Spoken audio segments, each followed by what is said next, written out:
When Picasso's Les Femmes d'Alger was bought for 179 million, at that time a world record for an artwork sold at auction, the spotlight shone on the changing world of art valuations and on the man orchestrating that sale, our guest today.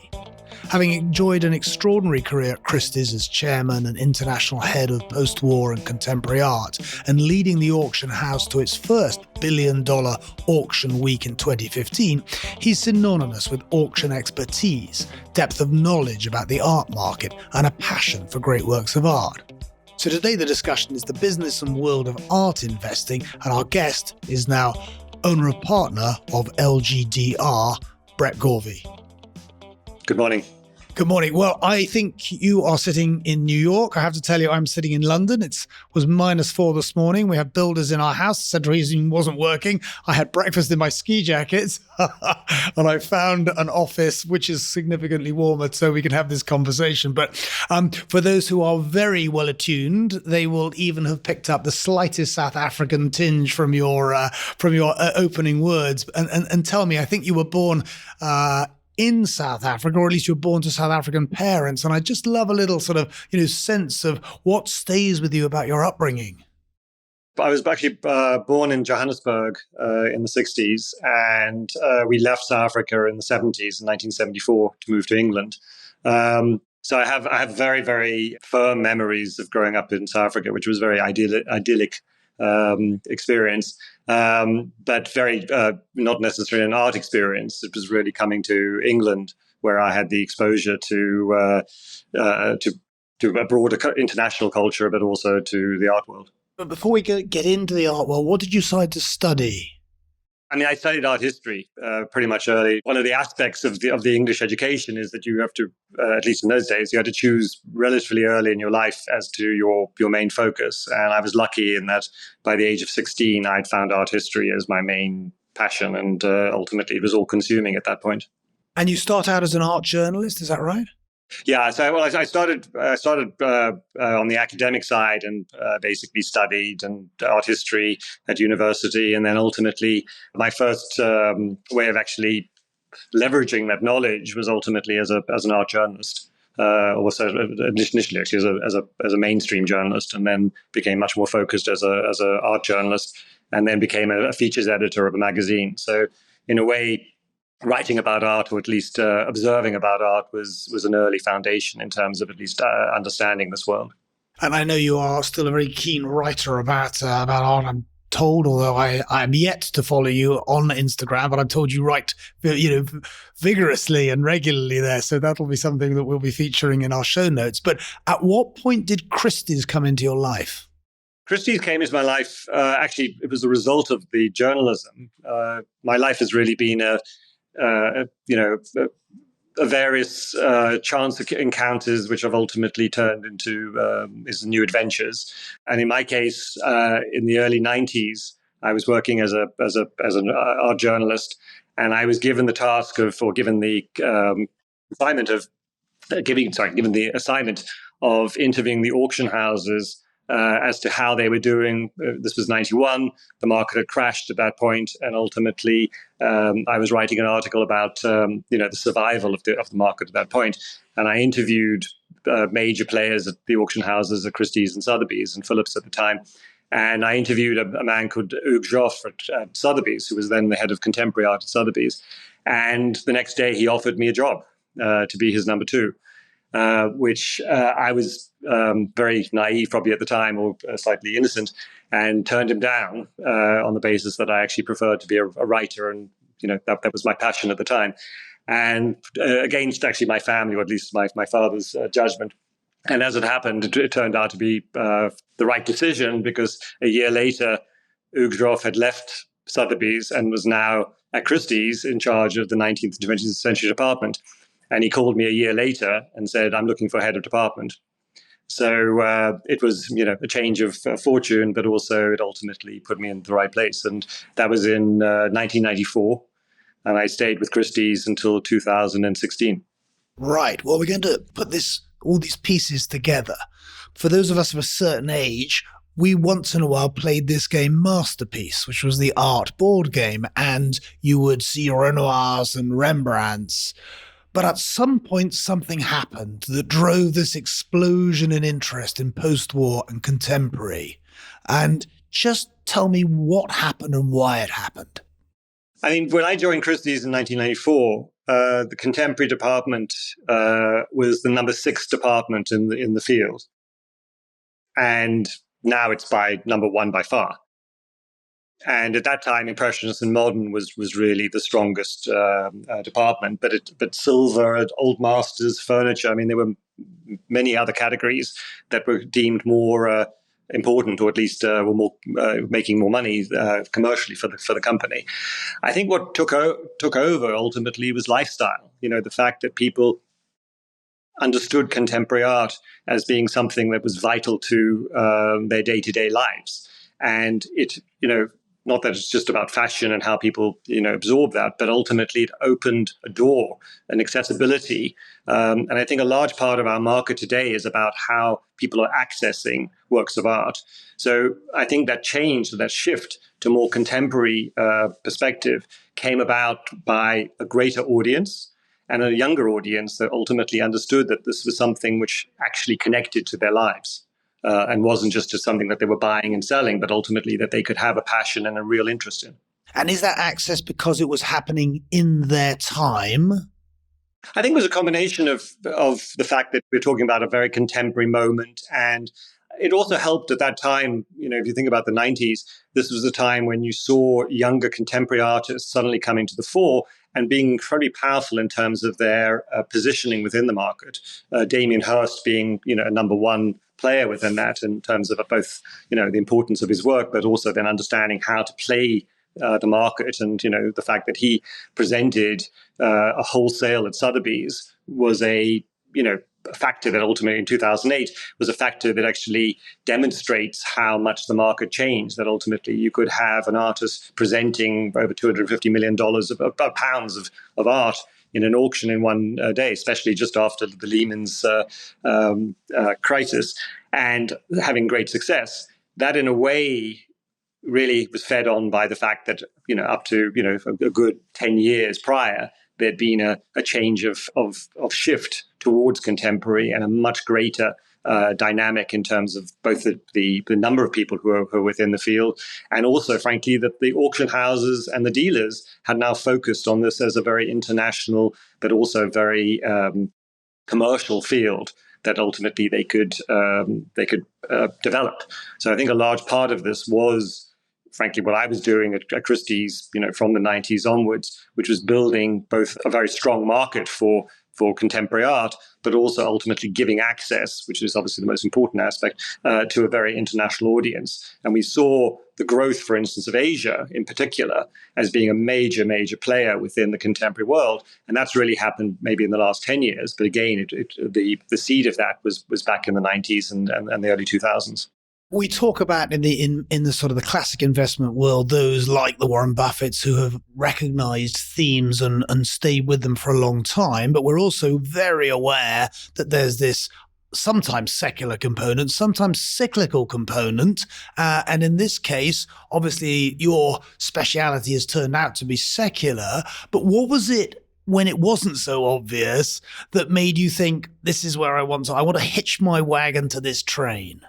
I don't think I was so calculating in that regard. I think I was following my passion first and foremost. And again, my strongest advice to anyone who's coming into our field, you know, any field, frankly, is, you know, if you're lucky enough to have a passion, an obsession, and an ability basically to, you know, live and breathe a subject, it takes on your life and ultimately it'll give you the direction. So I don't think that I was so, you know, jumping on a bandwagon or understanding that this was the future. The future was me. I mean, the future was part of what I was doing. Ultimately, it was my main love and basically, you know, the world that I was living in. So whether it's, you know, working with other artists or working with, you know, other people in our field, ultimately it was a community that I felt myself part of and leading in some capacities from the auction side.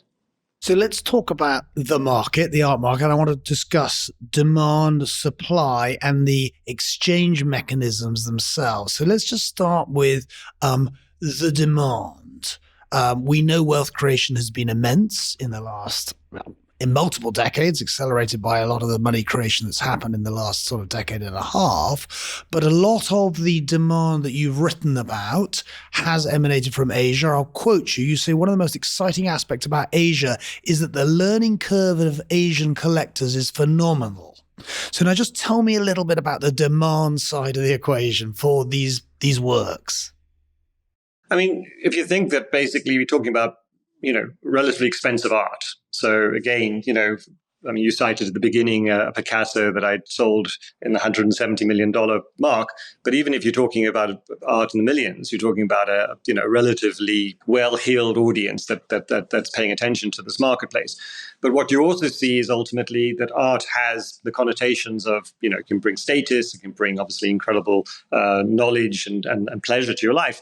But ultimately, as these works of art increased in value to such a great extent, it also became another asset, and very important asset within an asset class, I should say, within people's portfolios. And I think that mentality of, if you are one of the small proportion of ultra rich, you will look at ultimately your potential asset base. And art has now provided not only a very, very solid base, and yes, the art market, like all markets, is secular, but we've seen incredible growth, incredible international growth.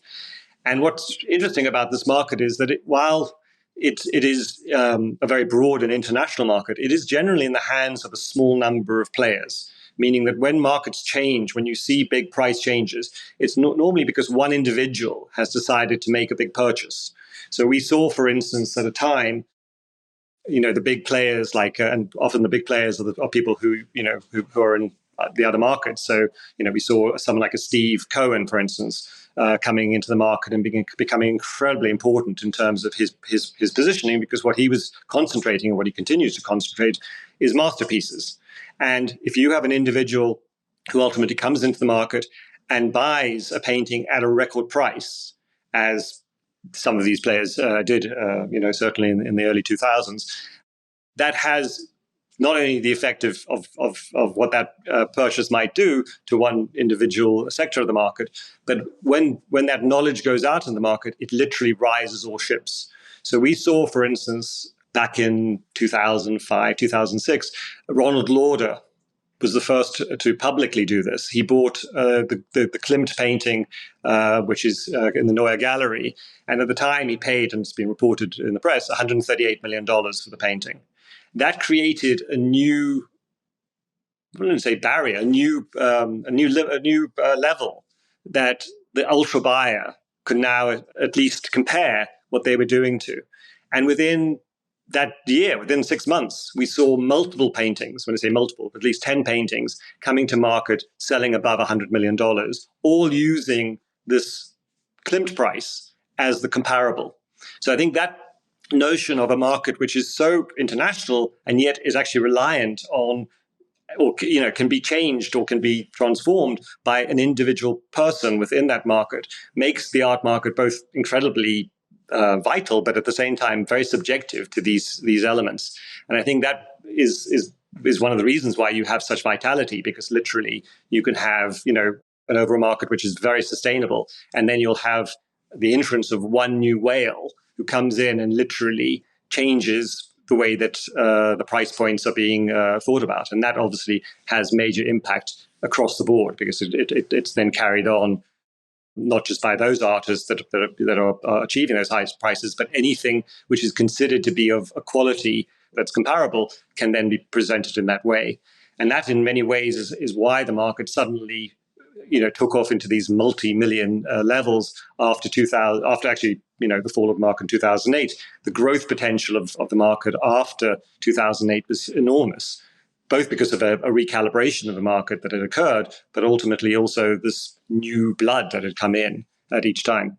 Now, are you surprised that, and this is, of course, an area, if it isn't immediately apparent, but it will be an area that I know very little about. And when I went to do my research and I just, Googled the top 20 paintings of value in the world, this preponderance of what I would call modern art, modern and contemporary. Are you surprised that this is what appears to be this schism in that the older works of painters that we would have known from that masterpiece board have, the gaps opened up and created such a large dichotomy? It's partly to do with supply.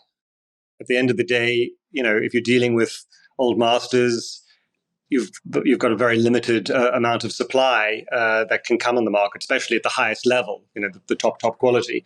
If you go to the Impressionist modern field, a lot of those great paintings are either in museums or collections where they're not going to move unless there's a death or something that obviously creates a change of status. But in the contemporary world, a lot of this material was, I wouldn't say there was a huge number of works, but ultimately there was enough to provide market accessibility, and then each price basically helped to build the market beyond that.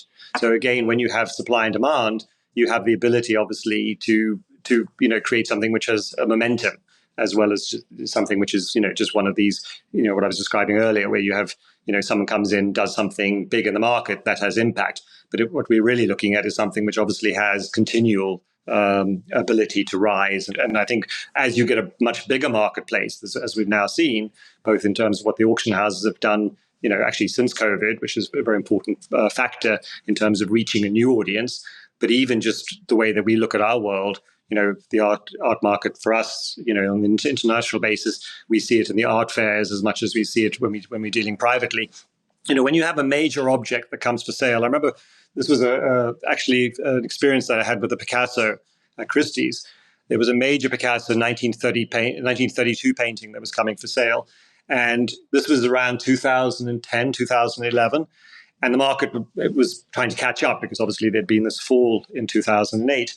And a painting that had not seen light of day since the 40s was available at auction. And what was fascinating to watch this, because it was, everyone was being a little bit timid in how they were approaching it, because it was the first big item to come for sale since the fall.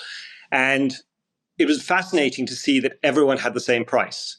So you had, if you imagine the auction room, you had basically, the auction begins, and what often happens is at these high levels, most of the activity is on the telephones, meaning that the specialists at the auction house have a telephone to a major collector or a major individual who ultimately is bidding.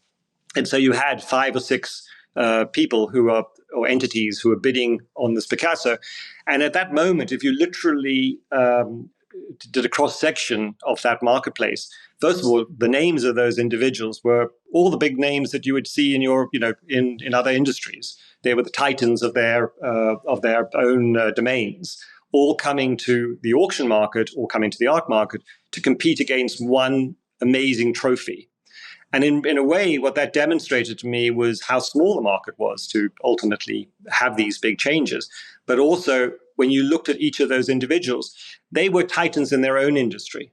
When they came into this sphere, this was their hobby. This was basically their passion and pleasure. So they had a different kind of place within it. At the same time, their power, and it was literally, you could watch, Asia against Russia, against the Middle East, against America, in terms of the power of each of these forces. But in a way, that is exactly what we're seeing at the international art market on a broader scale.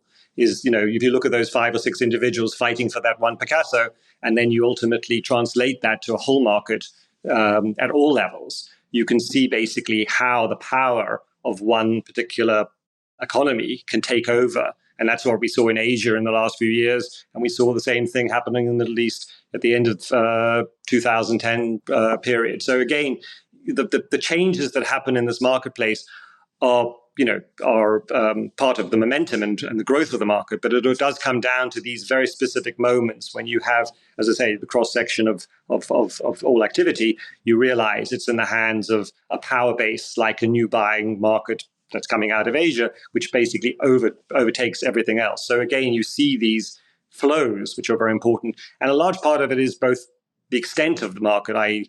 the amount of trades that are happening, but also ultimately the power of the individuals who are, holding these collections, because in many cases they are, as I say, these titans of their own industries or their own sectors of the market.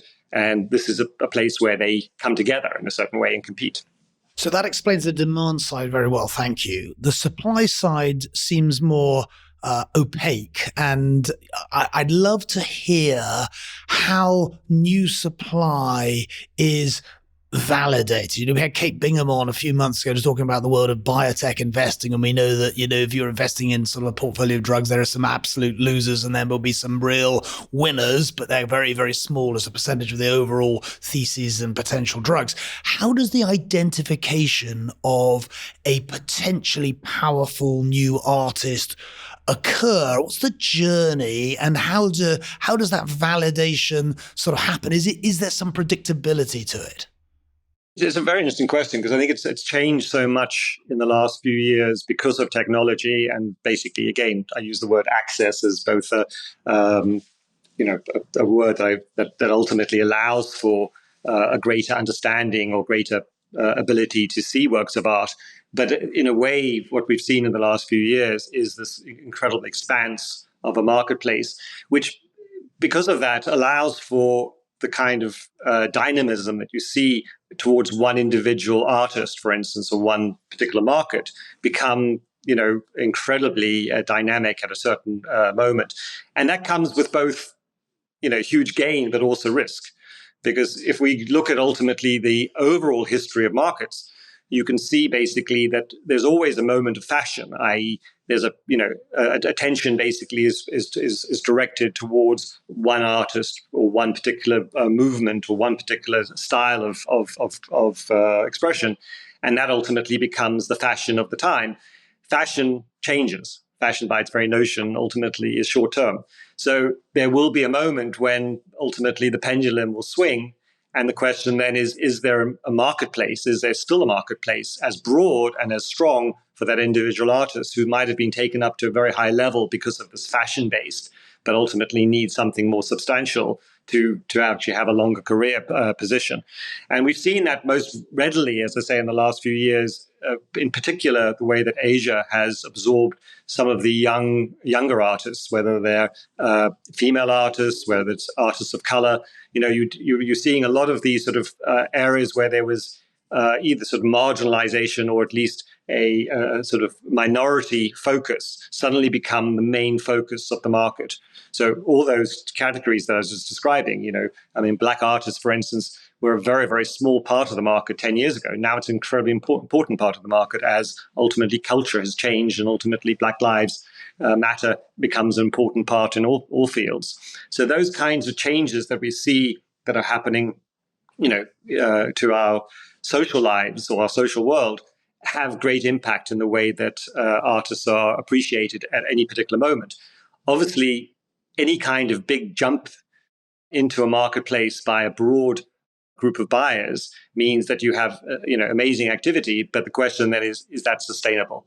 And that sustainability really comes down to, does the artist have, you know, what it takes, which often is a longer, you know, it's not just about creating one body of work, it's something about creating a whole trajectory of importance over decades. So that's something, again, which when we look at ultimately one of the fashions that have happened in the last 5 years, it has been this a very strong focus on the young, you know, artists literally out of college, suddenly going into the 1 million, 2 million mark. Very difficult to see how that is sustainable over a long period of time. It doesn't mean that all those artists will disappear, but you know, if you go back and you look through the history of museums and you see what's hanging in most of the museums, it's a relatively small number of artists at any one time who are given that kind of focus. You know, many artists who are sitting in the warehouses of museums or in the storerooms because they their fashion or their time in the light is no longer as bright. So I think that notion of how markets become very, very, very red hot at a certain time, and then can become dangerous. It's really like any over subscribed stock. It's basically you have that potential of great gain, but you have to be watchful about what really does that. What actually created that rise in price? Was it just fashion? Was it just a moment in time where that artist was the right face for the moment, or is there something much greater? And again, that's, if you're really going to spend time in this marketplace, it's looking at the data. It's basically, the great thing about the access to an amateur in a way to this field is that anyone can basically go onto the ArtNet or the different databases that exist and follow artists. So if you want to see how Picasso has performed or how Warhol has performed, that information is very, very easily accessible. You don't need to go to an auction house or a dealer to find that out. You can basically track that yourself. And when you track it, you can see obviously both the highs and the lows and the inconsistencies. And I think, anyone playing this field, you're looking for the opportunity in those inconsistencies. Yeah, well, there are some echoes to the explosion in the hedge fund world back in the 90s and the 2000s, and the change in that landscape. So you've talked about supply, talked about demand. I want to talk about the marketplace in which these transactions take place. Now, it does appear to an outsider that effectively there's a duopoly, or maybe, if one's being kind, a small oligopoly at work. And everywhere that I can think of, old incumbents are being either challenged, sometimes removed, or forced to innovate because technology and new ways of doing things grow up to put their position at risk. Is there a sense, whereas in many worlds old incumbents are being challenged through tech or innovation, that the auction houses are riding out potential changes and continuing their dominance, which would be, against expectations? The auction houses is one part of this market. Ultimately, the auction world, in a way, sits parallel to the private market that ultimately is where we spend most of our time working. And, that private market has a public focus when the works are brought to an art fair, for instance. But most of the activity that the dealers are performing on a day-to-day is actually behind closed doors. So what you see in the auction world is obviously a much more open and transparent, or at least apparently transparent world, because you have the access to the material, you have the ability to look at things in a catalog, you have the ability to go online and ultimately follow things in that capacity. So the access point is very much an open market because of that.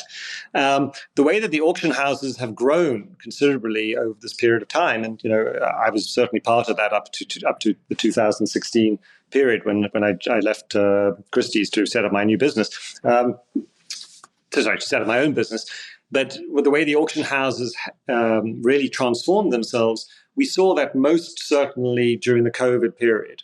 Because the most interesting thing that happened to the auction world was we saw March 2020, everything goes to sleep. Literally, the market goes to sleep. And the reason was that there was just no activity, because the buyers basically at that point felt that the market had dropped by 40%. It hadn't, but ultimately they'd seen the stock market drop by 40%. So suddenly the perception was the art market must be in the same place. But the sellers didn't feel that. And so the sellers just sat on their hands, and ultimately the auction houses didn't have material because they didn't have a platform at that point to even put things out. The art fairs had closed down. So everyone was pretty much sitting on their hands, and the market literally went quiet from that March period until June, when the auction houses suddenly had transformed themselves into an online, what they called a live auction, but in reality it was a TV auction, or it was a televised auction that you could follow online, but ultimately the access suddenly changed. So what you saw was, prior to that moment, a major auction in New York, which would occur in May and November at Christie, Sotheby's, and Phillips. The total amount of people that could fit into an auction room was probably maximum 500, 600 people. And so an auction would ultimately be a captive audience of those people in the room. And then you'd have the different salespeople, the specialists on the telephones with clients around the world, ultimately bidding for them in that way. But still, you're talking about a relatively small number of players who are activated at any one time around an auction. What happened during this COVID period was ultimately new technology was brought in, and suddenly the accessibility of this was not, because you couldn't travel to New York or London to see these auctions in person. So you were made in a way to now buy or trade in the way that that was workable. And what was workable was this new kind of format. And suddenly they increased their audience by, I think they were reaching about 150,000 viewers for each auction, and the auctions would take hours. I mean, a normal auction would be around 2.5 hours. On these online sort of live auctions, there would be 5 or 6 hours because people just didn't have needs to go home. They were sitting at their desks at home, having their meals and enjoying participating in this way. So that factor of suddenly increasing your visibility to over 150,000 people in real time has to have major impact in terms of both, the competition or the depth of bidding that is possible for each lot when it comes up for sale. And I think that's been the greatest game changer in a way for the auction houses, has been this ability to literally become universal, to have that access point at all times of the day. The whole notion of an evening auction disappears when ultimately, which evening are you in? I mean, when the auction houses started doing Shanghai, London, Paris, and New York as a sort of continuum, as an auction session, you'd have people basically, tuning in for an evening auction, but it was 9 a.m. in New York. So that again just changes the whole sort of hierarchy of the art world and has made it both dynamic, but also, change brings pain, but also brings possibility. And yet, despite that, what came strongly through as I did this research was that the art fair remains central and possibly more important than it's been. So if you're exhibiting at Basel, you gather, a cohort of important people. So I would love to understand how important the art fair is, but also what is, in your experience, the trigger to make people hit the buy button? That's a very, very well expressed sentiment, because I think everyone in this world, everyone in my community, is trying to come up with what is that trigger, what ultimately creates the desire really to buy. And, we see that at different times. The auction world has an advantage in that because ultimately it creates competition. You have two individuals who obviously are blind to each other. They're on two different telephones and they're bidding against each other. That often gives each other confidence because someone else wants the painting or wants the work of art as much as you. And ultimately, they used to say the sort of dream situation for someone selling a work of art would to get two Russian oligarchs going against each other, or two, in the old days, or two, Asian billionaires against each other who are new to the field and are looking for validation by the fact that they're actually bidding against someone else. So you're creating, obviously, very dynamic markets by ultimately that type of perception of a competitive marketplace. But I think the notion of what we've seen ultimately is that expanse to be able to incorporate so many different types of buyers within the field. And I think that's actually what has created such a dynamic market today, is ultimately that spread of buyers. So if you go to the art fair mentality, the art fair, again, it's a public way of selling. I mean, you have, incredibly dynamic or incredibly powerful platforms such as Art Basel, which, has its venues in Basel, Switzerland, in Hong Kong, in Miami, and in Paris. Now, those are all very important because what they are, they're ways of bringing the community together.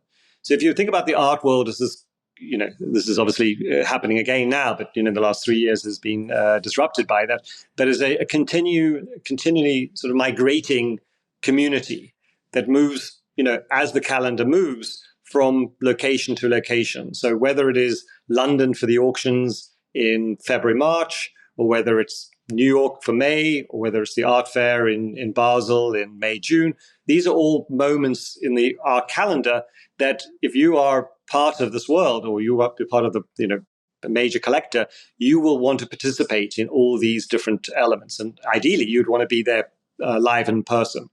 So the art fair provides both this notion of a very, very big shop window to the art world, but again, it's about access. You have 150, 180 galleries all participating in one time in one location around the world. It might be in Hong Kong, it might be in Taipei, it could be in any of these locations. And ultimately, what you're doing is you're bringing together in a public forum individuals who are now going to be given a period of time to look at the art and to make decisions. And obviously, when you have that situation of a crowded booth where you've got, your one painting on the wall, and ultimately you've got buyers who are having to obviously come to that painting. So you as a gallery are making outreach beforehand, sending PDFs, sending out, Instagram, any kind of social media access to be able to give the platform a greater access. But ultimately what's happening in real time is you've got a crowded booth, you've got two individuals who look at an object or see an object, you've got one person making a very quick decision, and ultimately that trigger is created by the fact that you've got a necessity to make a decision in short time because of implied competition. If you turn that into what normally happens in the dealer world, you don't have necessarily that trigger or that timing to the trigger, and people then either have to make decisions because ultimately you create the seller basically has a short time that he's willing to sell the work, and then ultimately that provides the span as to which a decision can be made. But in many cases, it's about how do you get someone to stand in front of a work of art? How do you, and this was the biggest question that I brought to mind during 2020, is how do you actually make someone fall in love with a work of art when they're not standing in front of it or standing in front of other individuals who are expressing their own passion for the work of art? Because if you think about it, how do you make someone reach for the sky? It's one thing if you're going into a business deal where you're trying to negotiate and you ultimately are trying to actually get the work for the lowest price. And that obviously is what most people are trying to do in any kind of trade in the art world. But the reality is it's just not that. The reality is you've got a market price that is basically being helped to a higher level by competition and by actually the auction in real time, creating that dynamism. Or in the case of an art fair, as I just described, people basically, centering on the same object in a crowded booth. But it is that notion of how do you create both the excitement and the dynamism that the individuals do actually, want that object more than anything else at that time, and therefore they will bid higher or pay higher against any other competition. And that ultimately is what the auction house is trying to create, and what we try to create in an art fair is ultimately that notion of desire and urgency to make a decision, which ultimately prompts both a sale, but also the strongest price possible. It struck me, talking to some people who know this business well, that another potentially distorting factor is the use of guarantees. And I wonder whether you could just explain both how they've come about. My understanding is that guarantees are essentially like a type of underwriting of a painting that's coming to auction, where the guarantor gets a percentage of the upside and a percentage of the buyer's premium. Is that right? And what is their role? Yeah, I think you described it exactly right. I mean, what's happened in the auction world, again, because you're thinking about an individual who's trying to make a decision of how they want to sell their work of art. And the reason why most people go to auction is really for the upside, meaning that they go to auction with a relatively low estimate, because the estimate there is meant to be an encouragement to people to bid. You see an estimate of $4 to $6 million on a painting that's actually worth probably around $7 to $8 million. Obviously, it's a way of getting people excited to participate. But if you're a seller, your biggest concern, obviously, is you're putting this work of art out into a public arena, and you're going into that with an estimate by its very notion, where described, it's lower than the market price. So how do you protect yourself? And in a very dynamic market, or a very strong market, the auction houses, and there are third-party individuals who are willing basically to provide a guaranteed minimum that allows that work of art, whatever happens on the day of the auction, or the night of the auction, that seller will receive a guaranteed minimum. Now, in some cases, as prices have increased, those works are selling to their backer, to whether it's selling to the auction house, so the work doesn't sell publicly, but basically is brought in and then is basically on the books of the auction house because they're paying the seller, or in many cases, they found a third party who ultimately takes on that risk.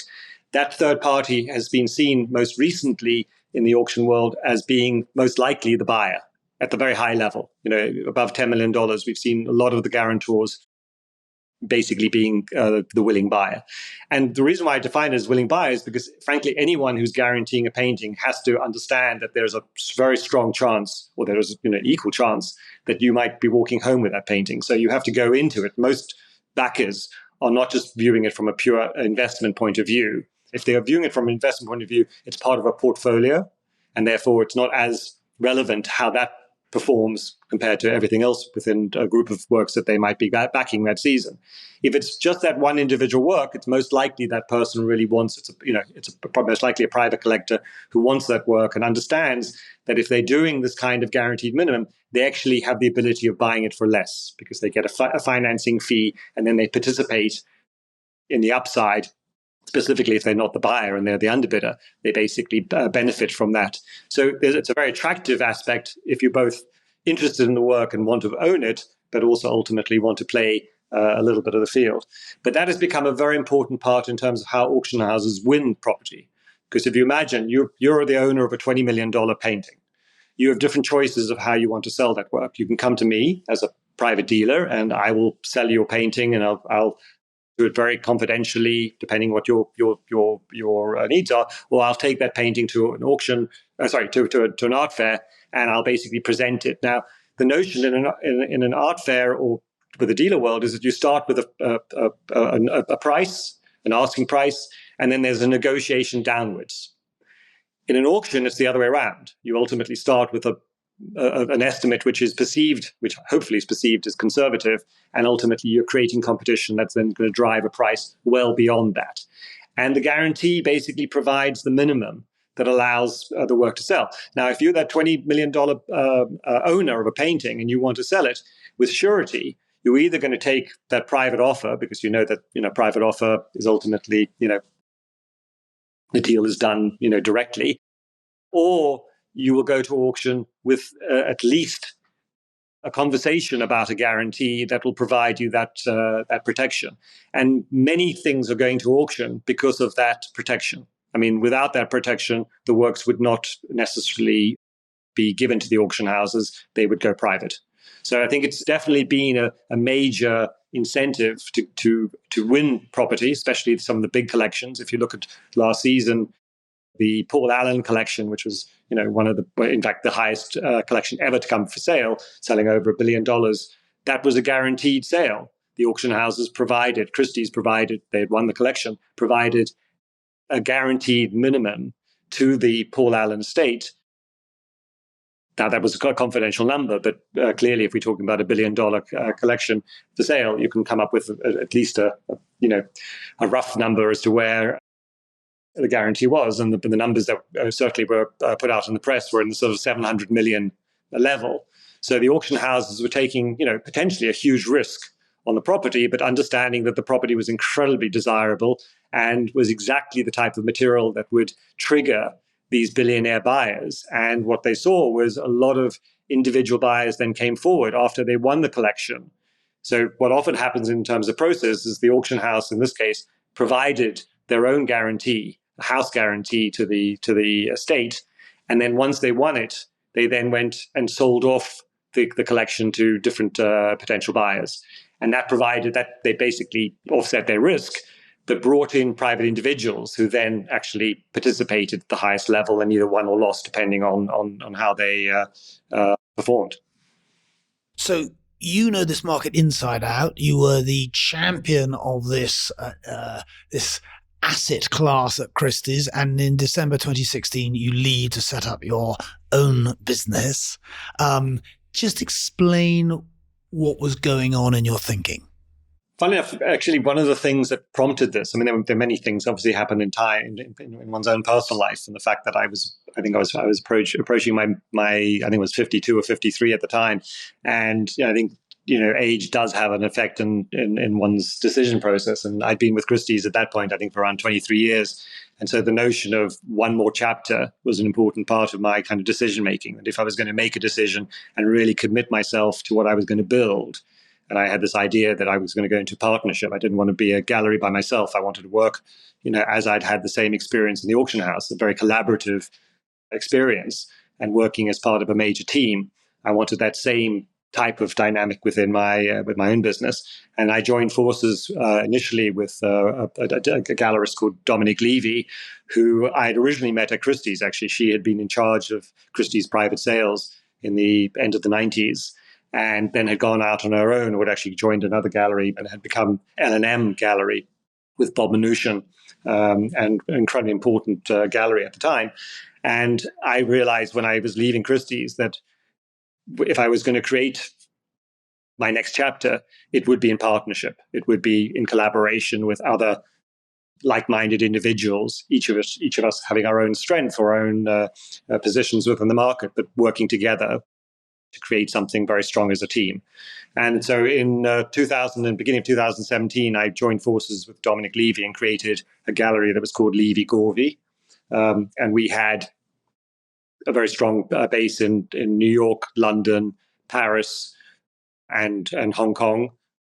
And that evolved at the beginning of this year when we joined forces with two new partners, Jeannie Greenberg and Amalia Diane, and we created this new group, which is called LGDR, which is basically all our initials.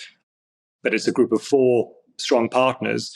And in a way, it's the evolution of what I was first looking for with Dominique back in 2016, which was this notion. Actually, one of the most interesting things that actually prompted this was I had to give a presentation actually at Christie's about the art market.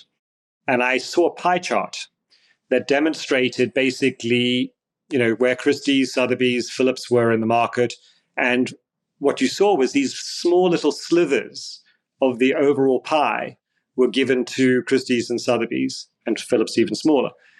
Then there was a large section that was given actually to the Asian auction houses, which provided because they've quite a number of them, but they have a very different sector of the market. But that was an important part of that pie. But the biggest part of the pie was the private world, was the dealer world.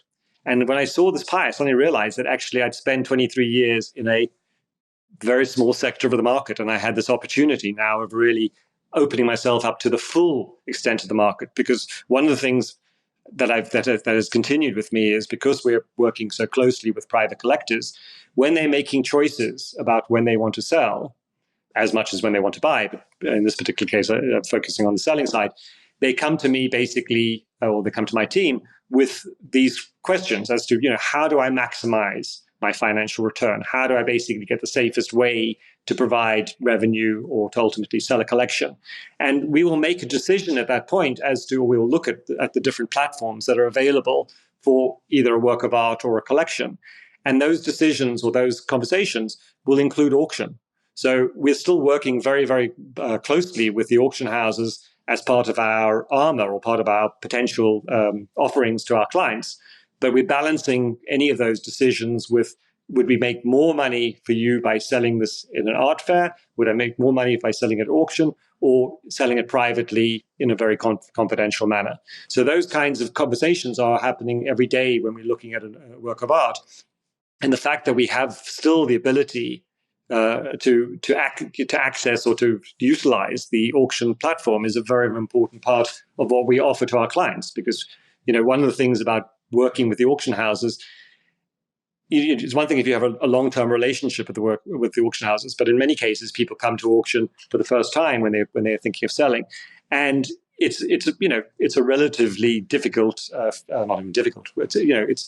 It's like all territories. It comes with it's complex, and so having someone like myself or my team members who've been in the auction world and know, frankly, how all the buttons work is a big advantage to our clients when they're making those decisions as, do you sell at auction, do you sell privately, or do you go to an art fair? And frankly, there's one other aspect which we haven't put on the table, which is something which is very important to today's market, is this, there are other ways of selling. There's other marketplaces. And one of the things that we've seen, and I'm part of this, is the sort of unitizing, or at least creating shares in works of art that allow a much broader access to a potential audience. Because, I'm working with a company called Mintis.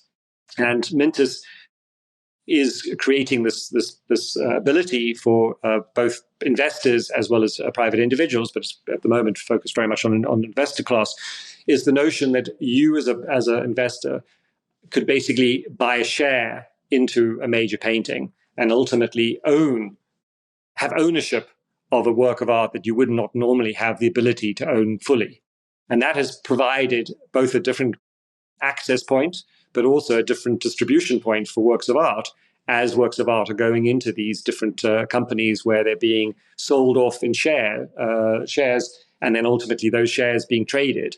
So you're creating a very different kind of marketplace that is as connected in a way to what's going on both with technology, because a lot of this is driven by the fact that you can literally swipe left or right and basically trade in that way.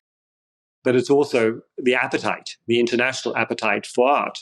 We talked earlier on about fashion, and ultimately, you go into any lifestyle magazine or you go to any newspaper, it's going to be full of art collectors, art homes. That's just become so visible in the way that people are seeing art these days that and I keep on referring to access, but that allows basically for the growth of a very, very broad and dynamic market.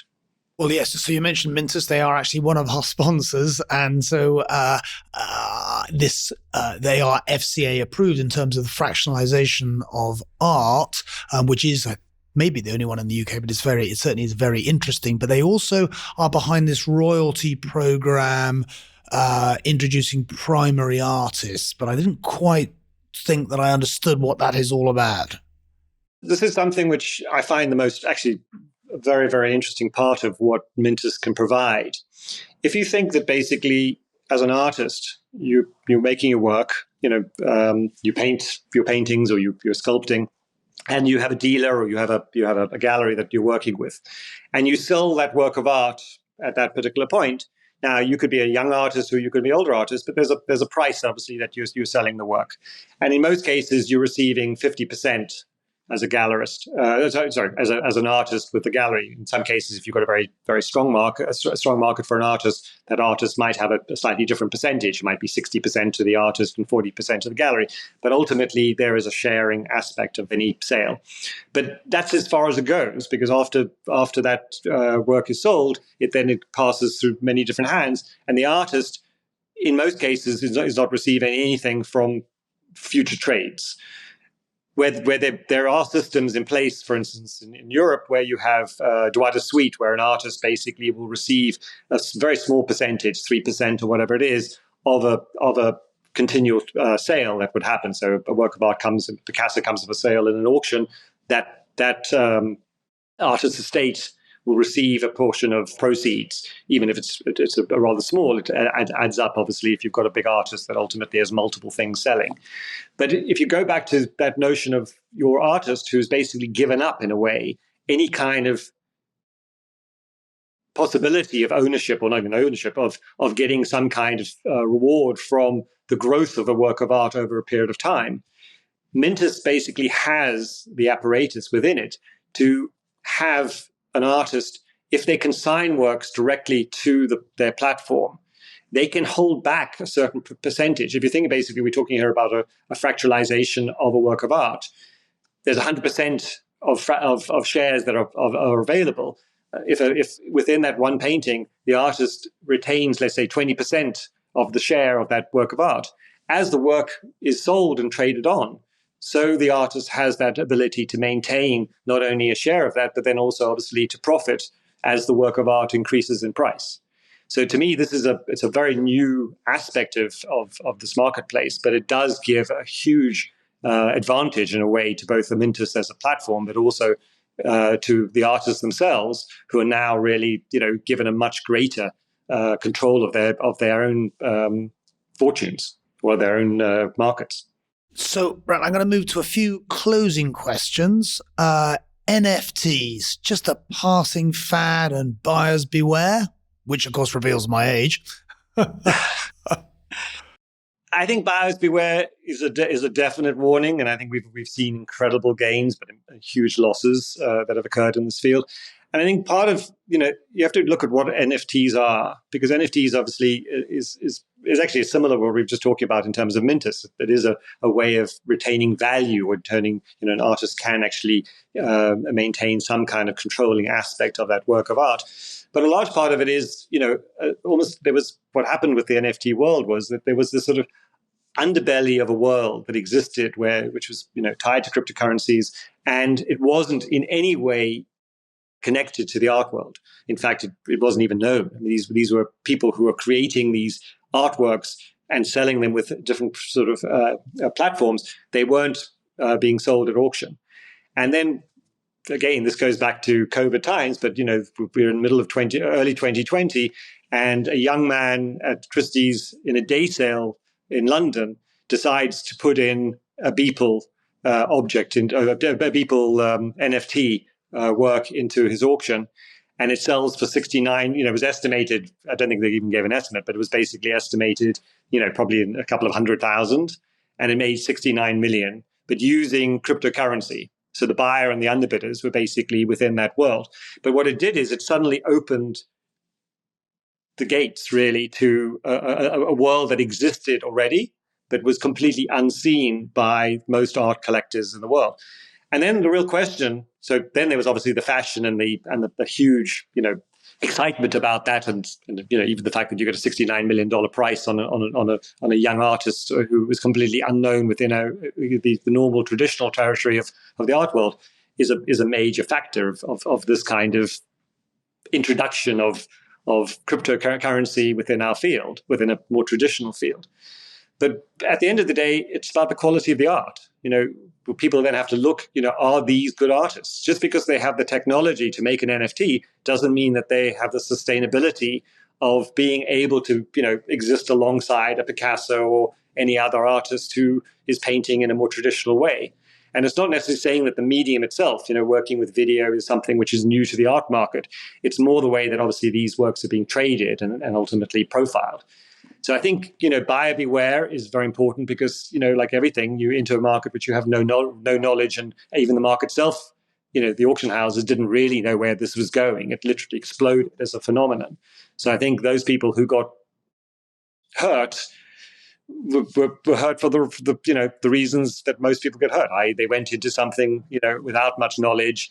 It was very opportunistic, and people, who got out quickly were able to access a lot of money. It was very interesting, for instance, to see that Beeple himself, the man who'd sold the $69 million piece at Christie's, exchanged his money very quickly to dollars versus to having cryptocurrency. So I think even that was a testament to, or at least a demonstration of how, this was not necessarily a market that ultimately was truly sustainable until it can show itself to be maturing. And as you look forward 3 to 5 years, moving away from NFTs, the art market generally, what would be your strongest prediction of where change is coming? In a way, we already saw that happening 3 years ago. And if anything, COVID has both delayed it to a degree, but also made it more layered because it introduced all these different new ways of trading. Whether it's the way the auction houses have changed the way that they're selling it during their auction period, or ultimately how people are buying online, or online buying generally. All of this changed because of the new technology, but also the way that people were trained to do it. I find it fascinating. For instance, we're doing this podcast. We're talking about technology in itself, but if I look at how many people were introduced to Zoom in 2020, if I look at my father, for instance, or my some of our older clients, they had not even understood, well, not even understood, it's the wrong word, but they never used this kind of technology until, they were basically in lockdown and forced to communicate with their families through new technology. The fact that they're now using this, and everyone is using this almost as fluently as, Zoom has become, synonymous in the same way the Hoover became synonymous with, cleaning the floor. It's basically, a language that ultimately has become universal. And I think that use of technology in such a ready and easy manner is something which is changing all aspects of our lives. But the art market is is very much adapting these technologies to its best purpose. And, specifically that idea of how do you get a work of art in front of someone so they fall in love, we're able to do that more and more actually virtually, because the technology is allowing people to see how works of art will look in their homes, can ultimately literally create the work of art in their own contexts. And I think that, again, just allows greater access and greater availability, or greater, understanding of how you actually participate in this world. So 2 closing questions. Which artist no longer alive today would you most want to sit with over lunch? Oh boy, that's a very difficult one. Unfortunately, it's interesting you ask that, because, sometimes your most favorite artist is not necessarily the artist you'd want to spend lunch with. They're not necessarily the most articulate or the most generous of people, because by their very notion, they are artists who, are very singular in their focus. I think, the artists that I had the opportunity of meeting them both, but not with any great depth of relationship, was Francis Bacon and Lucian Freud.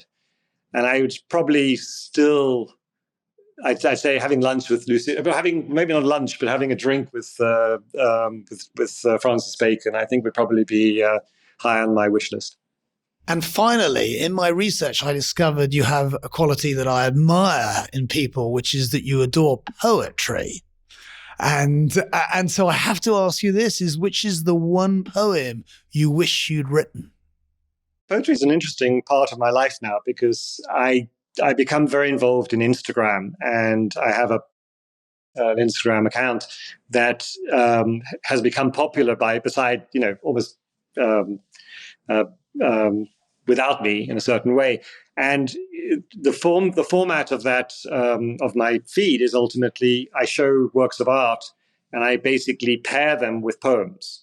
And what this does, it sounds rather sort of high, sort of elitist kind of mentality, but in a way, what I'm trying to do is actually popularize these works of art, or at least explain them in a very, very easy way to someone who's looking at a work of art for the first time. So if you have a voice, or if you have someone writing words which ultimately give you some kind of understanding or open up a work of art for you, it can actually provide a different kind of access point. So what I found in a way is that I've become much more involved with poetry, or become much more interested in poetry, because of this way of connecting it to works of art or paintings. And to answer your question, I think the one poet who I would not only have loved to have met or had some kind of relationship with, but also who I read the most is Pablo Neruda, who I think is one of the greatest poets of his time, but also is beautifully translated in English, which I think helps. So he's one of the greatest writers, but he's also someone I can read in my tongue. So I think that's also something which, as I say, he's there are many poets that I read, but he's someone who I continually go back to. So, Brett, that was a masterpiece of a conversation. We have moved across multiple geographies, types of, market exchanges, buyers, sellers, etc. And it's a detour for the Money Maze podcast, in that it is, of course, a very investable asset class, and lots of our, audience will be very interested. But it's sort of there's a personal dimension about art, so, in the way that clearly buying into an investment fund can't possibly offer. So I really appreciate you spending the time. We always take away a couple of things, and I'm struck that technology has already had this very big impact on the art market, which is only going to continue. I also was struck by there's nothing like getting the buyer in front of that work to feel emotional, to help pull the trigger, because it's easy to procrastinate, as we all know about, major purchases.